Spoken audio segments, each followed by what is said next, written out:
Well, everyone, it's time for us to go and take a look at the Google Pixel 10 Pro and compare it against the Google Pixel 8 Pro and see how these particular devices hold up and compare against one another. Now, the thing I can definitely tell you about both these particular devices is that there's definitely some really good overlap here and a lot of really nice things to keep in mind here between both these devices. But the thing I will probably tell you is that when it kind of comes down to both these particular phones, these two devices do a really good job at giving you really good capability. However, they're both slightly different. The 8, the Pro moniker has greatly changed, and now the 8 Pro that was pretty big when it first came out is a little bit of a different styling compared to the 10 Pro, which is a little bit smaller. So we'll take a look at both these phones, how they kind of compare, all sorts of other things too. But if you do want to go through and pick up either one of these particular devices, links will be down in the description below. You can get them from there and you can help support the channel at the exact same time. Now, starting off with the outside of both these particular devices. With the Pixel 8 Pro,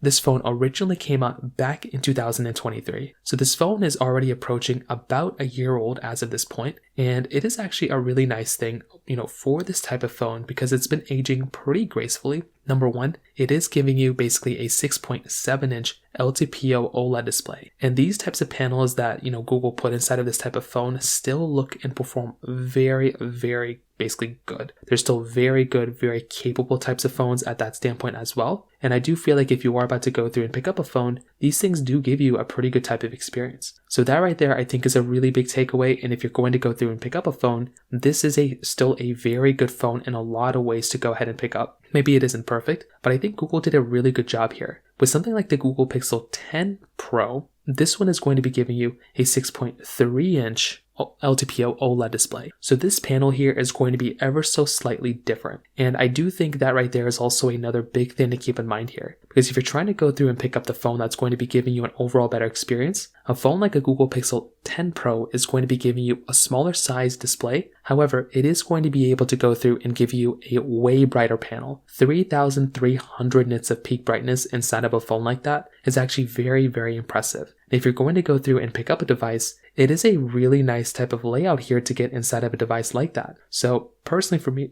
I definitely do think Google did a great job with the 10 Pro, but I also think 2 years ago, they did a great job with the 8 Pro as well. Now, on top of that, I think another key takeaway here too is that with something like the Google Pixel 10 Pro, the design I think is slightly nicer. You're going to be getting USB Type-C ports on the bottom of both, but the Pixel 8 Pro had a standard glass back on the backside of that particular device, where the Google Pixel 10 Pro is basically going to be able to go through and give you a little bit of a nicer type of layout there. It's going to be giving you a frosted glass back, and that is, I think, a more modern type of styling inside of a device rather than something like a Google Pixel 8 Pro. They both have wireless charging and reverse wireless charging. However, the Google Pixel 10 Pro does kind of go through and once again give you a little bit of a nicer type of layout here because it is going to be giving you that MagSafe type of experience on the back side of that charger. So that right there, I think, is another nice takeaway there as well. Now, on top of that, another important thing to keep in mind here too is that with the Google Pixel 10 Pro, this phone is like $1,000 phone right now, where the Google Pixel 8 Pro is about $300. So if you're trying to find a device that's going to be giving you a cheaper but still a really good experience,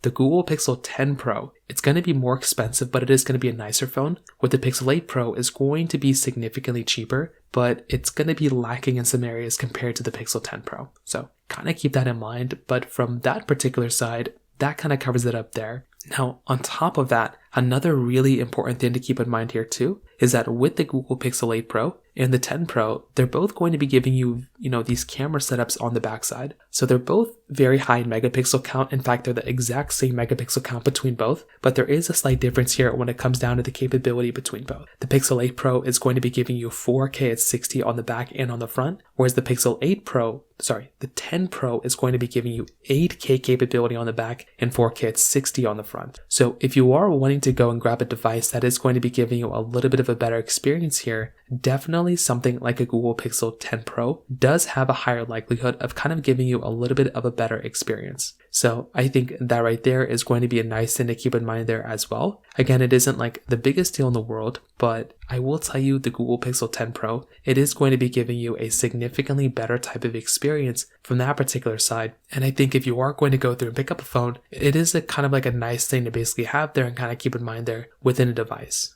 So if you are going to go through and pick up a phone, I do appreciate and really do like having a phone like a Google Pixel 10 Pro, because it is going to be giving you a way nicer type of camera, but I still think a phone like a Pixel 8 Pro's camera is still pretty good for the most part as well. There's not really that much to hate on there within a device like that either. Now, when it comes down to software longevity, this is also another big thing. You're basically going to be able to go through and still get a very, very good type of device from both of these when it comes down to software longevity. They're both going to be supported for quite a few years.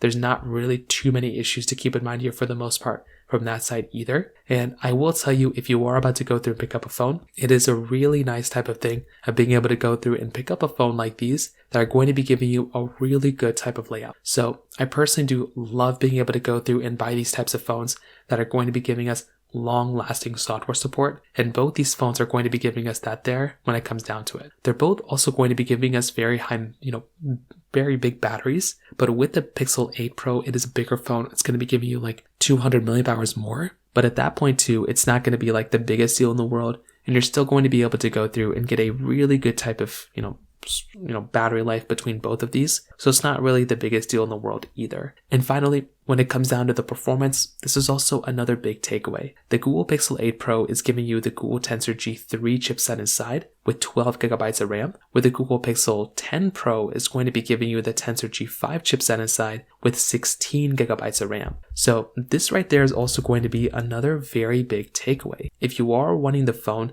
that is going to be giving you the overall better performing type of device, then once again, something like a Google Pixel 10 Pro, it's going to be the faster phone, right? If you're wanting the phone that is going to be giving you the overall better experience, it's going to have to be something like a Google Pixel 10 Pro. And that's typically what ends up happening here for the most part, right? So I do like buying a phone like that because it is going to be giving you a very good type of experience. But at the same time, something like a Google Pixel 8 Pro, I feel like the performance of this phone is also still very good. And I feel like that right there is another really, really cool thing about this type of phone too. So again, it isn't like the biggest deal in the world, but I do feel like at the end of the day, it is a really nice thing to keep in mind there for the most part. And once again, it really just kind of depends on how you're going to kind of take a look at it. But at least from my personal perspective, that right there is just another one of those things to keep in mind there for the most part as well. So to kind of sum it up, what I definitely will tell you is the Pixel 10 Pro is the better phone here. Like if I'm about to go through and pick up a device, I definitely do think I'd rather, if I'm buying a phone, the Google Pixel 10 Pro is the phone that makes a lot of sense to go through and pick up. But at the same time, I still think something like a Google Pixel,